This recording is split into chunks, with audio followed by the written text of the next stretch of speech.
નમસ્કાર. શું તમારા હાથ અને પગમાં વારંવાર ખાલી ચડી જાય છે? હાથ અને પગમાં ઝંઝનાટી થાય છે, શૂન્ય પડી જાય છે, ત્યાં બળતરા થાય છે. તો આ પરિસ્થિતિ દેખાય તો તમારે એને અવગણવી ન જોઈએ. આ સંકેતો બતાવે છે કે તમારા શરીરની અંદર નસો નબળી પડતી જાય છે, નસો દબાવા લાગી છે. આજના આ વિડીયોની અંદર આપણે એક એવી સમસ્યા વિશે વાત કરીશું જે શરૂઆતના તબક્કામાં તો એકદમ નોર્મલ લાગે છે, પણ જો તમે એને અવગણો છો તો ધીમે ધીમે આગળ જતા એ ગંભીર બીમારીઓનું રૂપ લઈ શકે છે. વિડીયો આગળ જોતા પહેલા ફટાફટ ચેનલને સબસ્ક્રાઇબ કરી લો અને વિડીયો સારો લાગે તો લાઈક અને શેર કરવાનું બિલકુલ ભૂલતા નહીં. અને હા, એક ખાસ વાત કે આ વિડીયો તમે કયા શહેર, કયા ગામમાંથી જોઈ રહ્યા છો એ લખવાનું બિલકુલ ભૂલતા નહીં. તો ચાલો વિડીયોને શરૂ કરીએ અને જોઈએ કે આ નસોની કમજોરી શું છે, નસોની કમજોરી, નસો દબાવવા પાછળનું કારણ કયું છે, આયુર્વેદ આના વિશે શું કહે છે, એવી કઈ વસ્તુઓ છે, ઘરેલું ઉપાય છે, આયુર્વેદિક ઉપચાર છે જે તમે જાતે કરી શકો છો અને આ સમસ્યામાંથી ધીમે ધીમે બહાર આવી શકો છો. નસો જ્યારે કમજોર થઈ જાય છે ત્યારે આપણને ઘણી બધી સમસ્યાઓનો સામનો કરવો પડતો હોય છે. શરીર વીક થઈ જવું, કમજોરી આવી જવી, માંસપેશીઓનો દુખાવો, હાથ અને પગમાં બળતરા થવી, ઝંઝનાટી થવી, વારંવાર હાથ અને પગમાં ખાલી ચડી જવી. ક્યારેક તો આ નસોની કમજોરી એટલી બધી વધી જાય છે કે તમને હાલવા ચાલવામાં, બેસવા ઉઠવામાં પણ ખૂબ જ તકલીફ થતી હોય છે. તો આ પરિસ્થિતિને ન્યુરોપેથી કહેવામાં આવે છે, જેને નસોની કમજોરી તરીકે ઓળખવામાં આવે છે. નસોની કમજોરીના કારણે વારંવાર નસ ખેંચાઈ જતી હોય છે, નસ દબાઈ જતી હોય છે.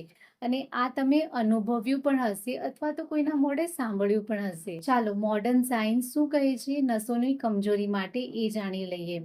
જ્યારે આપણે લાંબો સમય સુધી એક જ જગ્યાએ બેસી રહીએ છીએ, જેમ કે ઓફિસમાં લાંબા સમય સુધી લેપટોપ પર કામ કરીએ છીએ, ઘરમાં પણ લાંબા સમય સુધી બેસીને કામ કરીએ છીએ, ટીવી જોઈએ છે, તો આ સમયે આપણા નસો ઉપર દબાણ થાય છે અને નસો કમજોર થતી જાય છે. વિટામિન B12 અને વિટામિન ડી આ બંને વિટામિનની ઉણપના કારણે પણ નસોની કમજોરી જોવા મળતી હોય છે. હવે આયુર્વેદ શું કહે છે એ સમજી લઈએ.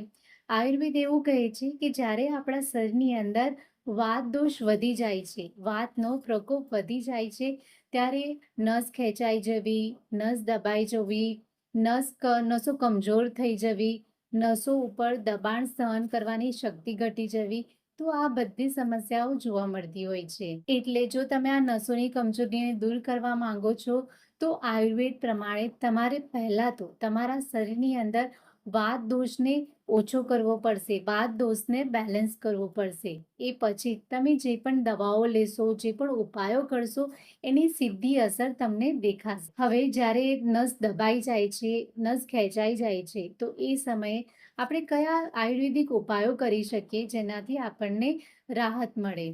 તો સૌથી પહેલા તમારે નારાયણ તેલ લેવાનું છે. માર્કેટમાં તમને આ તેલ ઇઝીલી મળી રહેશે.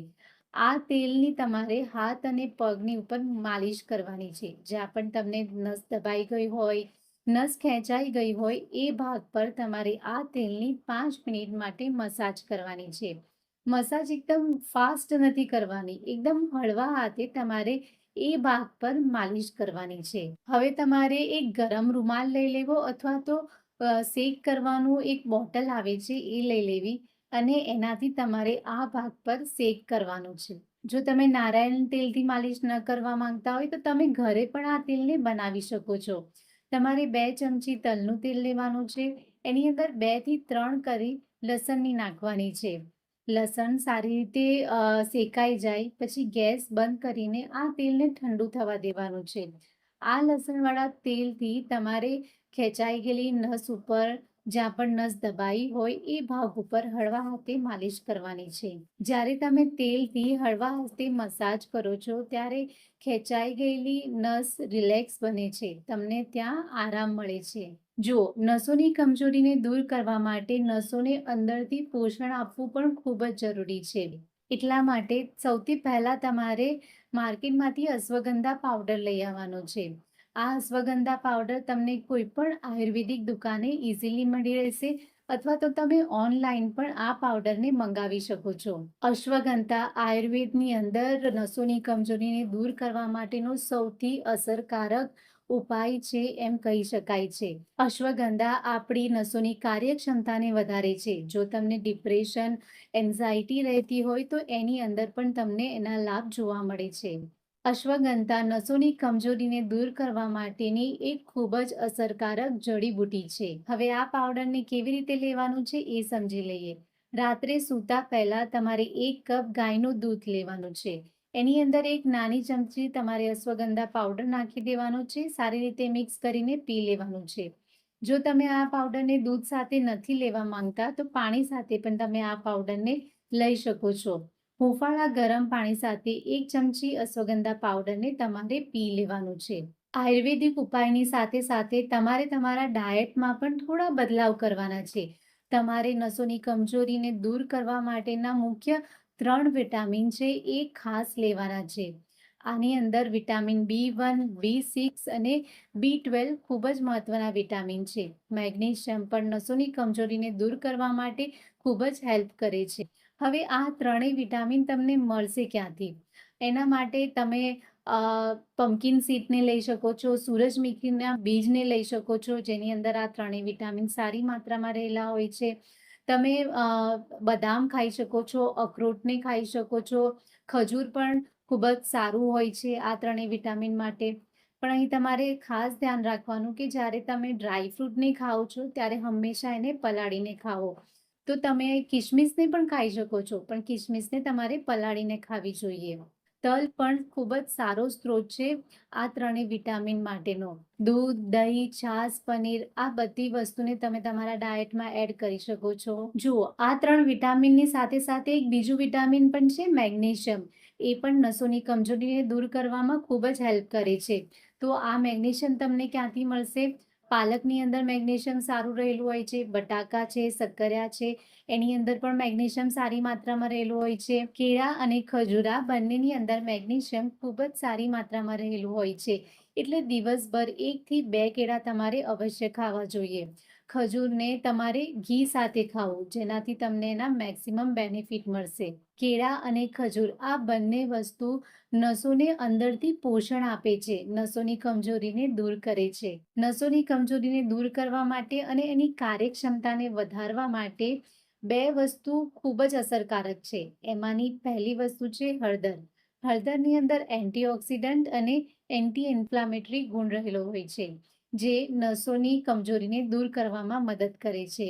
આ માટે તમારે 1 ગ્લાસ ગાયનું દૂધ લેવાનું છે. એની અંદર તમારે 1 નાની ચમચી હળદર નાખીને બરાબર મિક્સ કરીને પી લેવાનું છે. આ સિવાય તમે હળદરને પાણી સાથે પણ લઈ શકો છો. તમારે 1.5 કપ જેટલું પાણી લેવાનું છે. એની અંદર 1 નાની ચમચી હળદર નાખી દેવાની છે.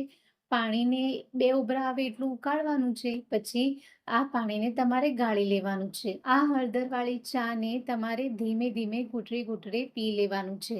જો તમે આ ચાને સવારે ભૂખ્યા પેટ પીવો છો તો એનાથી તમને ખૂબ જ સારા પરિણામ મળશે. બીજી વસ્તુ છે આદુ. આદુ પણ આપણી નસોની કમજોરીને દૂર કરે છે, નસોના દુખાવાને દૂર કરે છે. આદુ આપણી નસની અંદર બ્લડ સર્ક્યુલેશનને વધારે છે. જ્યારે બ્લડ સર્ક્યુલેશન સારી રીતે થાય છે ત્યારે નસોની કમજોરી દૂર કરવામાં હેલ્પ મળે છે. તમારે 1 ઇંચ જેટલો આદુનો ટુકડો લેવાનો છે, એને વાટી લેવાનો છે. હવે એક તપેલીમાં તમારે 2 કપ પાણી લેવાનું છે. એની અંદર તમારે આ આદુને નાખી દેવાનું છે. પાણીને સારી રીતે ઉકાળવાનું છે. જ્યારે પાણી 2 કપમાંથી 1 કપ થઈ જાય પછી ગેસ બંધ કરીને આ પાણીને ગાળી લેવાનું છે. આ પાણીને તમારે હુંફાળું ગરમ ધીમે ધીમે પીવાનું છે. આ હળદર અને આદુ બંનેમાંથી કોઈ પણ એક ડ્રિંકને તમે સવારે ભૂખ્યા પેટે લો છો તો નસોની કમજોરીને દૂર કરવામાં ખૂબ જ સારા રિઝલ્ટ તમને જોવા મળશે. યોગા અને એક્સરસાઇઝ પણ નસોની કમજોરીને દૂર કરવામાં હેલ્પ કરે છે. આ માટે તમે પવન મુક્તાસન અને ભુજંગ આસન કરી શકો છો, જે નસોને મજબૂત બનાવે છે. તમે સૂક્ષ્મ વ્યાયામ કરી શકો છો, જેની અંદર હાથને આવી રીતના ખોલ બંધ કરવાનું છે, પગને ખુરશીમાં બેઠા બેઠા ઉપર નીચે કરવાનું છે. તો આ સૂક્ષ્મ વ્યાયામ કરી શકો છો. જ્યારે તમે યોગ અને હળવી એક્સરસાઇઝ કરો છો ત્યારે શરીરની અંદર બ્લડ સર્ક્યુલેશન વધે છે, નસો ખુલ્લી થાય છે, નસોની કમજોરી દૂર થાય છે. જો તમે રેગ્યુલર 15 થી 20 મિનિટ હલકું વોક કરો છો તો એનાથી પણ તમને ફાયદો મળે છે. શું ખાવાનું તમારે અવોઇડ કરવું જોઈએ? રાત્રે દહીંને ખાવાનું અવોઇડ કરવું જોઈએ. વધારે ડ્રાયફ્રૂટ ન ખાવા જોઈએ. ડ્રાયફ્રૂટને હંમેશા પાણીમાં પલાળીને જ ખાવા જોઈએ. જંક ફૂડ અને કોલ્ડ ડ્રિંકથી તમારે દૂર રહેવું જોઈએ. રાત્રે વધારે ઉજાગરા પણ ન કરવા જોઈએ. રાત્રે વહેલા સૂઈને સવારે વહેલા ઉઠી જવું જોઈએ. જો તમને નસોની કમજોરીના આ બધા લક્ષણો છે, થોડા દિવસ સુધી તમે ઘરેલું ઉપાય પણ કરી લીધા છે, તે છતાં તમને આરામ નથી મળતો, તો તમારે તમારા ડૉક્ટરની સલાહ જરૂર લેવી જોઈએ.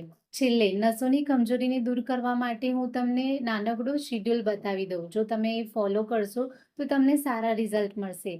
સવારે વહેલા ઉઠી જવું, હલકી એક્સરસાઇઝ કરવી અને યોગ કરવા. એ પછી તમારે હળદરવાળું પાણી અથવા તો આદુવાળું પાણી પીવું. બપોરે ઘરનું સાત્વિક ભોજન લેવું. આ ભોજનની અંદર તમારે ઘીને નાખીને ખાવું. રાત્રે સૂતા પહેલા મહાનારાયણ તેલ અથવા તો તલના તેલથી હળવા હાથે હાથ અને પગની મસાજ કરવી.